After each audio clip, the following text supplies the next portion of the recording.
அனைவருக்கும் வணக்கம். கதைகளுடன் இணைந்திருப்பது ரெனி. எல்லாரும் நல்லா இருக்கீங்களா? நான் நல்லா இருக்கேன். இன்னைக்கு நம்ம கதையில் என்ன பார்க்க போகிறோன்னா, சிவலிங்கம் சாட்சி சொன்ன கதை தான் பார்க்க போகிறோம். வாங்க வீடியோக்குள்ளே போயிடலாம்.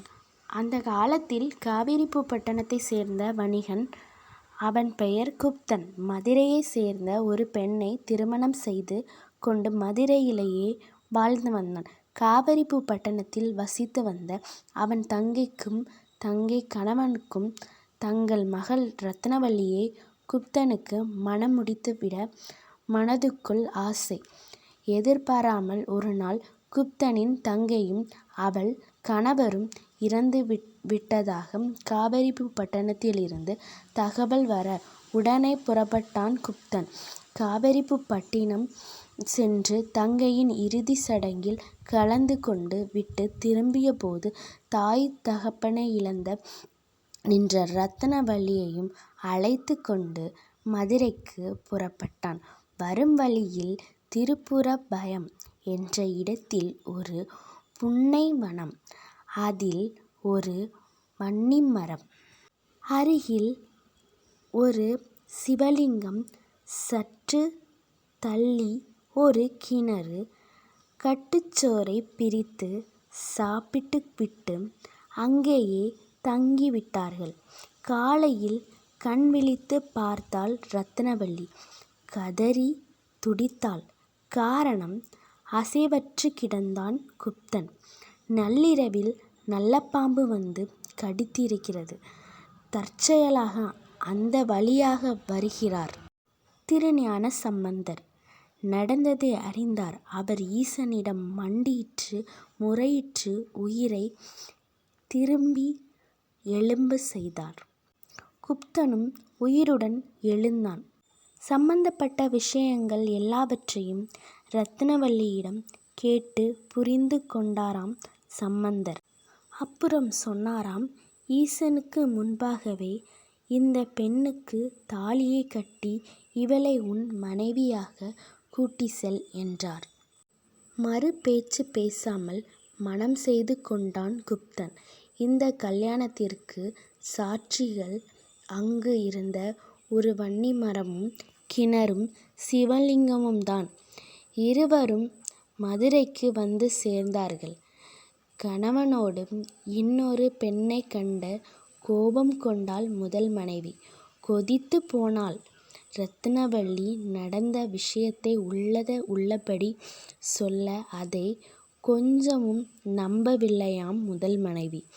வழக்கு சபைக்கு வந்தது. திருமணம் நடந்ததற்கு சாட்சி என்ன என்று எல்லாரும் கேட்டார்கள். மனிதர்கள் யாரும் இல்லை, சிவலிங்கமும் வன்னிமரமும் கிணறும் தான் சாட்சி என்று கூறினாள் ரத்னவல்லி.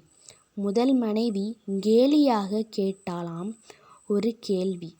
ஓஹோ, அந்த சிவலிங்கம் இங்கே வந்து சாட்சி சொல்லுமா? கூடியிருந்தவர்கள் விழுந்து விழுந்து சிரித்தார்கள். கூனி குறுகி போன ரத்னவல்லி கை கும்பிட்டு அழுதாள், தொழுதாள். கண்களில் கண்ணீர் வடிய கதறினாள். ரத்னவல்லி, ஈசனே, இது என்ன சோதனை? இப்போது எனக்காக இங்கு சாட்சி சொல்ல வருவது யார்? சொல்லு இறைவா, சொல். ரத்னவல்லி பெரும் குரல் எடுத்து கதறி அழ, அந்த அழுகையை நிறுத்தியதற்கு அங்கே கேட்ட ஒரு குரல், தங்கள் சாட்சி இங்கே இருக்கிறேன் என்று. குரல் வந்த திசையில் கூட்டமே அனைவரும் திரும்பி பார்த்தனர். அங்கு நிற்றது ஈசன். அங்கே எழுந்தி அருளி நின்றார். ஆம், இவர்கள் திருமணம் நடந்தது உண்மைதான். கல்யாணத்துக்கு சாட்சியாக கல்யாணம் நடந்தது திருப்புறம்பயத்தில் இருந்த கிணறும் வன்னி மரமும் சிவலிங்கமும் இன்று முதல் இந்த மதுரை கோவிலில் என் சந்ததிக்கு ஈசன் முளையில் காட்சியாக இருக்கும் என்று சொல்லி மறைந்தாராம்.